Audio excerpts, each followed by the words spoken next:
Boa tarde, Razan, PVC, todo mundo que acompanha de primeira.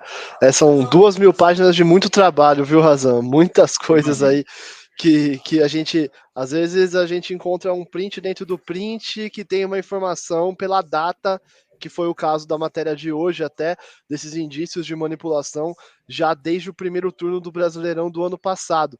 Né? Então a gente acaba não revelando o nome de jogadores nesse caso, né? Que a gente fez essa tutorial, só revelar o nome dos jogadores que têm provas concretas de fato de participação nesse esquema, mas tem ali prints de 2 jogadores recebendo dinheiro em jogos da 17ª e 18ª rodada do Brasileirão. E falando um pouco desse approach, o Bruno Lopes, que é o chefe, né, tido pelo MP como chefe dessa quadrilha de apostas, ele tinha alguns intermediários, né, que faziam esse contato com vários jogadores. Então tem até conversas dele com outros caras perguntando: você não conhece ninguém aí da Série A? Ah, você tem jogador no estadual da Bahia? Você tem jogador no estadual do Ceará? Enfim, então ele vai por meio dessa rede aí de apostadores e também de intermediários, conseguindo outros jogadores para participar.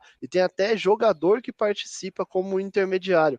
Né? E outra coisa não curiosa, mas preocupante que a gente vê no processo é que não é só essa quadrilha do Bruno Lopes, mas tem indícios de outras quadrilhas que também agem no Brasileirão. Inclusive, tem o Eduardo Bauerman dos Santos chega a recusar a oferta de um jogador, inclusive, tentando aliciá-lo a participar de um esquema de apostas, e aí logo depois tem as provas dele acabando aceitando participar da quadrilha do Bruno Lopes. Então a gente vê que é só o começo, né, dessa apuração aí do MP, que não é só a quadrilha do Bruno Lopes, que devem aparecer mais coisas aí nos próximos meses, enfim, nas próximas fases da operação, Razan.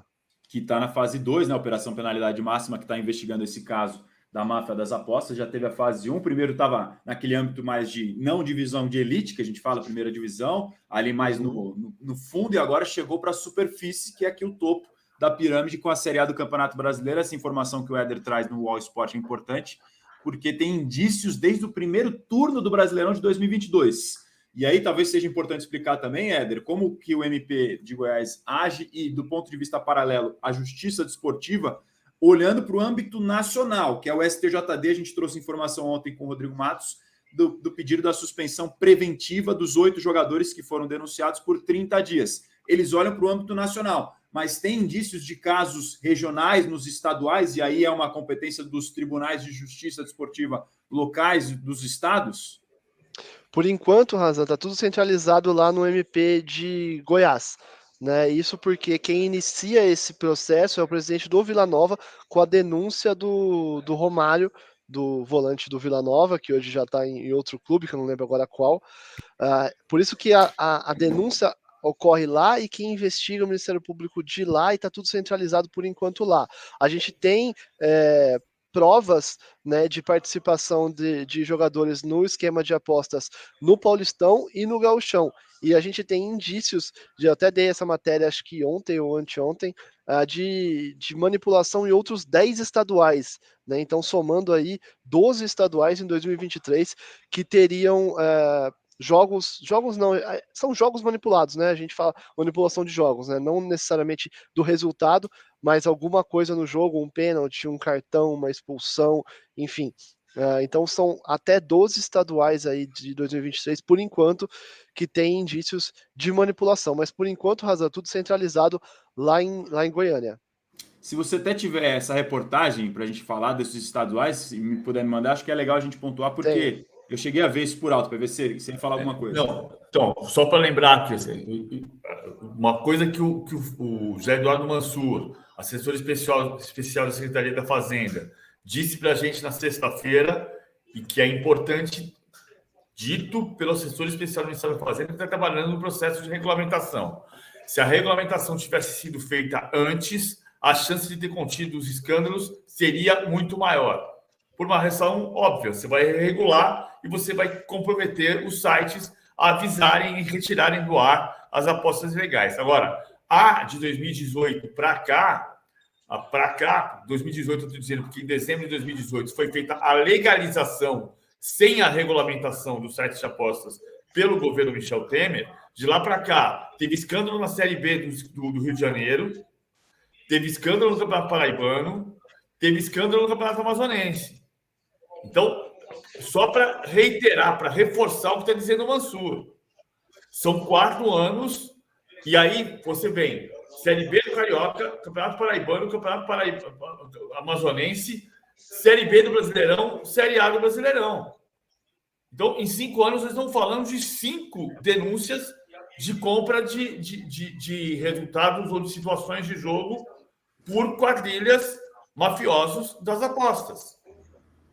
Você vai puxando esse fio e parece que é difícil encontrar o final dele, né? Porque é o que o Éder estava explicando. Você tem uma quadrilha, que é essa que está sendo indiciada pelo Ministério Público de Goiás, mas você não sabe quantas, e se for puxando esse fio, até onde ele vai. A reportagem para pontuar dos apostadores, a quadrilha dizendo ter atuado em 12 estaduais desse ano, 2023. É muita coisa. Campeonato Paulista, Carioca, Mineiro, Paranaense, Gaúcho, Mato Grossense, Goiano, Baiano, Sergipano, Pernambucano e Paraibano. É muita coisa, Éder.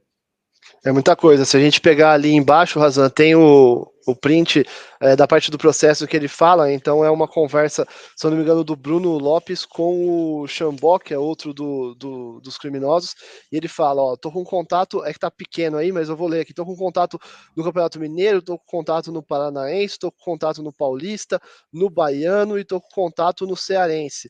E aí ele recebe como resposta, eu tenho contato no Carioca, no Paulista, no Sergipano, eu tenho no Goiano, e assim vai. Por isso que a gente chega aí em 12 estaduais, alguns com provas, né, maiores, como o Paulista e o Gauchão, que jogos sendo de fato investigados, oficialmente investigados, mas aí a gente tem as conversas dizendo que tem contatos em outros estaduais. E, inclusive, a gente, só para falar da primeira matéria, né, o jogo mais antigo oficialmente investigado era de setembro, né, que é o jogo do Palmeiras e Juventude. E quando a gente fala no primeiro turno, a gente fala em julho, né? Então a gente retrocede alguns meses. E aí, conforme as coisas forem acontecendo, eu acredito que a gente vai retroceder cada vez mais, Razan. Só para pontuar nessa questão dos estaduais, a reportagem do Éder que está aqui no All Sport para você ler também, isso são conversas atribuídas aos apostadores, nas quais eles citam esses estaduais, uma coisa é ser citado, outra coisa é ser indiciado, outra coisa é ser denunciado, outra coisa é de fato virar réu, enfim, são fases e etapas de uma investigação natural para uma operação gigantesca como essa, da penalidade máxima 2, que está na fase 2, penalidade máxima que está na fase 2, e a gente ainda vai ver, provavelmente, desdobramentos vindo por aí. Ainda vamos receber muitas mais vezes aqui no De Primeira o Éder, o nosso time inteiro, o Thiago Arantes, o Igor Siqueira, o próprio Rodrigo Matos, o Diego Garcia, enfim, muita gente envolvida nessa apuração, né, Éder? É isso, são muitas páginas, né? E graças a Deus uma equipe muito qualificada aí para desvendar a que eu te falei, um print dentro de um print que